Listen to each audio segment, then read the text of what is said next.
Hello guys, welcome back to my channel. My name is Mona, and today I'm going to be telling you guys a little bit about my solo travel experience. I recently celebrated my 25th birthday and I went to Los Angeles. So I went January 3rd through the 9th. Well, I ended up leaving the 8th because of the fires, but really, how many days is that? 5, 6 days? And I had an amazing experience. I live in North Carolina, so I had to travel across the country to get there. And that was one of the things. It wasn't even my first time going, but I think it was just so intimidating, the thought of going so far alone and then not meeting up with anyone there. And then also I had all this like big pressure that I put on myself of it being my birthday and it having to be perfect. So I feel like I was like trying to psych myself out in a way, not even intentionally. Overall, highly recommend solo travel to anyone. I would say try it at least once. Now, it was difficult for me and I'm someone who's pretty independent, so I can't even imagine someone who is less independent or like more codependent on friends or family or a partner to go alone. I feel like overall it's just like hard to do. It's not hard to do, it's hard to psych yourself up to actually like get on the plane or drive however you get there and go. But then once you actually get there, I'm telling you, it gets so much easier. And also I vlogged my trip experience. If you guys want to see, I'll have it linked down below. First tip is to have an itinerary. Now I said being not type A really helped me during this trip, but I feel like you should still be organized, especially when you're by yourself. There's like less of a push to actually do excursions or activities because it's just you. But I feel like to actually make the most out of your trip and really get that fulfilling solo trip experience, you at least have to do actual activities. And it's easy when you get there like, oh, what should I do? What should I do? Especially if you're someone who's not a planner. Like I feel like in the past when I've gone out with friends to trips, I think I've done both. Like there are certain like groups of friends where I've been like the planner. Okay, we're going here, we're doing this. And then there's other groups where I get to like fall back and they just tell me where to go and I go. But I feel like if you're always that person who falls back, you need to, either way, you need to have a plan. So I made my itinerary off of Canva, and how I made it was I was thinking, okay, what are some things that I'd like to do? I was looking on TikTok. I was looking on things I had bookmarked on Instagram. What else was I looking at? Yelp. Yelp has like, I know Yelp is for restaurants, but there's like a certain feature where you can like look at actual activities too. So you can't even really see, but I had like a little, hold on,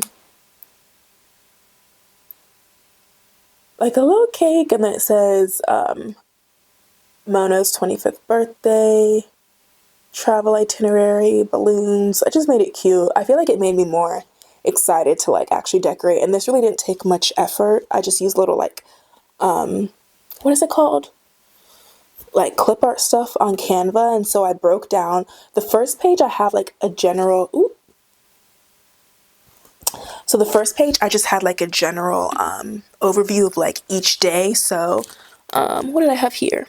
So I had day 1, day 2, day 3, like day 1 through 6. And then after that, each page, I would break down what I would be doing. And then like basically down to the hour almost. So, okay, 7:10 a.m. flight. And then 9:36 arrive, 11:45 check into Airbnb, 1 lunch, like return. Like I had basically all the stuff I wanted to do down to the minute, because I feel like, kind of like what I said before, when you're alone, you kind of don't feel as much of a responsibility to actually do stuff. And then also I feel like you're really going to stress yourself out and overwhelm yourself if you get there, because you're going to have all these possibilities, all these restaurants to try, all these clubs or museums or bars to go to. And when you have too many options, sometimes you get so overwhelmed that you end up doing nothing. So to prevent that from happening, you want to have a detailed itinerary. Not every day has to be planned out to a T. Like that's the way I did it. And I also didn't really, I followed the itinerary, but I also like moved stuff around. I think it's meant to serve as a guide. So in case you get overwhelmed, you have something to fall back on. So let's say you at least make this and you get there and you don't want to do any of this stuff. I feel like that's fine too, but at least having a little backup will really help. Okay, my next tip is like my biggest one. I keep saying it's my biggest one about every single step, but take each like part of the trip step by step. The night before my flight, I'm always a last minute packer. So my flight was leaving at like 7. I had to be at the airport by 5. I woke up at 2 and I was packing. And when I tell you I had the most like anxious energy, I just had jitters, like I was so scared. And I'm not a person who's like scared of flying. I was just like, the whole trip seemed intimidating to me. And I kind of had this philosophy of, okay, step by step. So I'm sitting here packing. I'm not thinking, okay, I'm going to pack and I have to go to the airport, do this, do that, go out there, fly how many miles, be on a plane and then land and then do all this by myself. I'm just thinking, okay, I'm here. I'm just going to pack my suitcase. That's all I'm doing. And so after I pack my suitcase, okay, I'm putting the suitcase in the car. I'm going to shower and I'm going to the airport.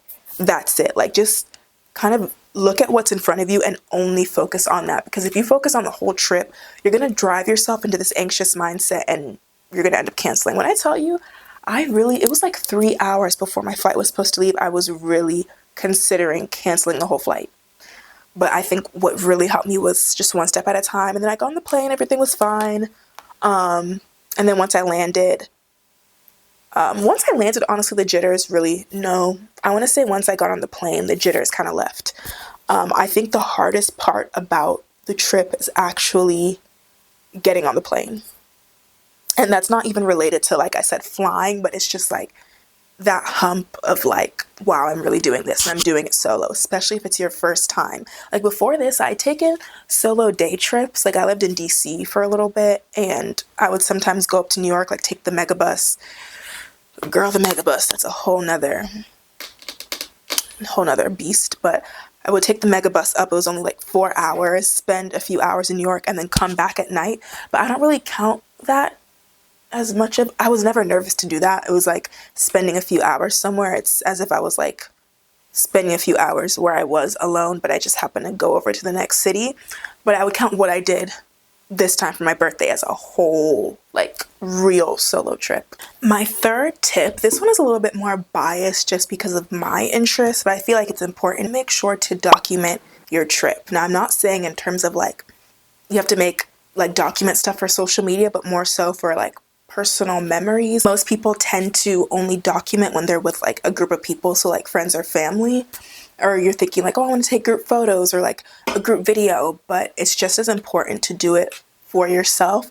It might be a little bit more, not even more difficult, it'll just look different. So like obviously you don't have someone to take photos of you all the time, but you just want to like, I don't know, just make memories and make sure that you're actually capturing little like mementos and keepsakes from your trip. So what I did was I had a disposable camera I got, and then I also just had my phone that I was taking pictures and videos on. If I was at certain places, for instance, I went to like this hiking trail and I'd asked this couple to take a photo of me and they were more than happy to.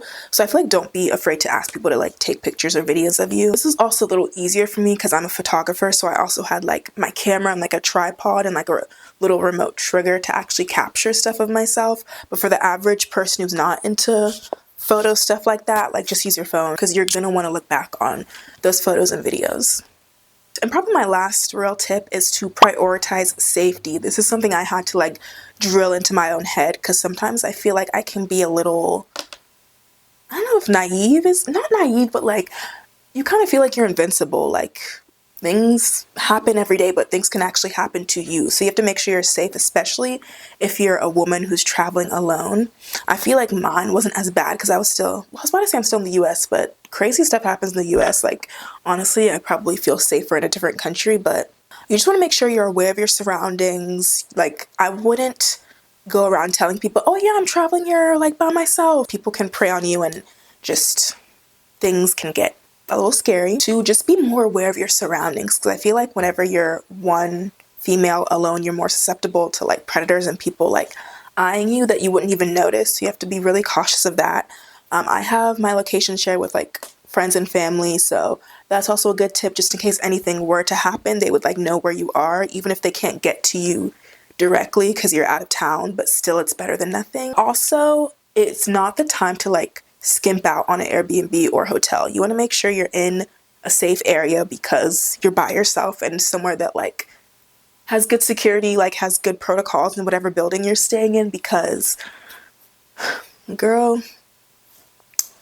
I'm like, I don't mean to sound morbid, but like no one can save you, especially if you're far away from where you're at. Like if something happens to you, like I don't want to say that's it, but you just have to be a lot more careful. Favorite and least favorite parts of it. I think my favorite parts of traveling solo were one, just, oh, okay, one, not having to compromise. That was, because you know, when you're on trips, like, unless it's like your birthday trip or something, but if it's like just a trip you're taking with your friends, you have to take into account like what everyone else also wants to do. It can't just be like your way or the highway, but for solo trip, it really can be. You get to do what you want to do, wake up when you want to wake up. If you want to sleep in that day, you don't want to do anything, you get to do that without feeling guilty that you're holding people back. Eat at the restaurants you want to eat at. Do like, it's whatever you want to do, you get to do. So I feel like that was a plus, especially someone like me. I don't like to compromise. Like, it's not, I just don't like to do it. So that was a big plus. Honestly, looking back, the challenge that it was, and I feel like my next few solo trips won't be that challenging just because your first one is really like that. First one's really like the test, like to see if you can really do it. So you just feel so proud of yourself. It feels like a big accomplishment, and it is, because it's not easy to be alone, one, and then also be alone, like in the sense of traveling, like navigating everything by yourself, like spending that much time by yourself, like 6 days, that's how long I was gone. That's a long time. And that's a long time to be by yourself, by your, like, with your own thoughts, and like, you really get to bond with yourself in a way. Some cons were, did I ever get lonely? I'm not gonna lie, there was one instance where I got kind of sad. It was my actual birthday. It was like the dinner portion of the day. I went to some steakhouse and they sat me down at this table, and it was like set up for 4 people. And so I sat down, and it was just so sad to see the host like take away all the other place settings, and it was like just me at this big table and like looking around, and everyone's like with a large party. I just kind of felt like, dang, oh, I kind of wish I would have invited someone. But in that moment I felt that, but other than that, no, I don't think I ever felt like lonely or like, oh, I shouldn't have done this. I don't regret it at all, like at all, at all, at all. And I know I said that you guys should like plan out an itinerary, but I also think you should leave, if not a full day, then at least like a chunk of the day, like just blank to explore and see what you can get into. That, looking back, I think, and this really depends on your personality, but I feel like it can be good for everyone. Like, you just kind of have to really like jump off the deep end. For me, I feel like looking back now, going on my first solo trip and it being like literally across the country like that far was kind of crazy. Like, I could have went to like, where, I don't even know what, there's nowhere like near here that I really would have wanted to go to. But like, I could have gone somewhere on the East Coast, somewhere a little closer, but I chose to go all the way to California. I feel like now, I feel like I can conquer anything. Like, I can go anywhere in the US by myself and I'll be fine, because you already did it once. You already did it way further away than you are now. So I would suggest being a little bold and pushing for somewhere far. But if you're the type of person who you're naturally more anxious, or like you have separation anxiety, you're more codependent, I would suggest taking baby steps in that case. So maybe start with a day trip. Like I said, start with a day trip somewhere, do that. And then maybe go somewhere that would only be like an hour and a half flight away. And then after that, you know, build your way up. But honestly, any solo trip that's overnight to me is a big accomplishment, and you should be really proud of yourself if you can do it. I do want to keep doing the solo travel. I think my next plan is I really want to go to Europe. I was debating between like Cabo or like going somewhere in Europe, but I feel like Europe's going to be a little easier, because going somewhere alone where you don't know the language, like, I can understand basic Spanish, but I can't really communicate in it. I can't understand it to where I could actually like advocate for myself or like talk to someone. I feel like that might not be the best idea. So Europe would be a little bit more easier for me to navigate. So I really want to go to London. Okay, my plan is either London or Paris, like fly into there, whichever one's cheaper, and then like take the train to the other place, also go to other parts of Europe as well. So I want to spend like, maybe a month is like pushing it. But then my thing is, if you're already all the way out there, like, you might as well stay as long as you can. At least 3 weeks. So I'm going to be spend at least 3 weeks in Europe. And I want to do that over the summer, because I have enough points through Amex to get a free flight. Well, not free, because, girl, I spent a lot of money to even get those points. But you guys know what I mean. So that is it for this video. I hope you guys enjoyed. Don't be nervous about solo travel. I mean, I don't want to say don't be nervous. Really, the issue isn't feeling nervous or anxious. It's letting that emotion control you or like dictate your actions or like prevent you from doing the travel. My thing is, do it afraid. If you take one thing from this whole video, that phrase, do it afraid, it's not gonna last. I promise you, the second you get on that flight and like 30 minutes in, you'll be fine. If I can do it, you can do it. So, hope you guys enjoyed this video. We'll see you guys next time.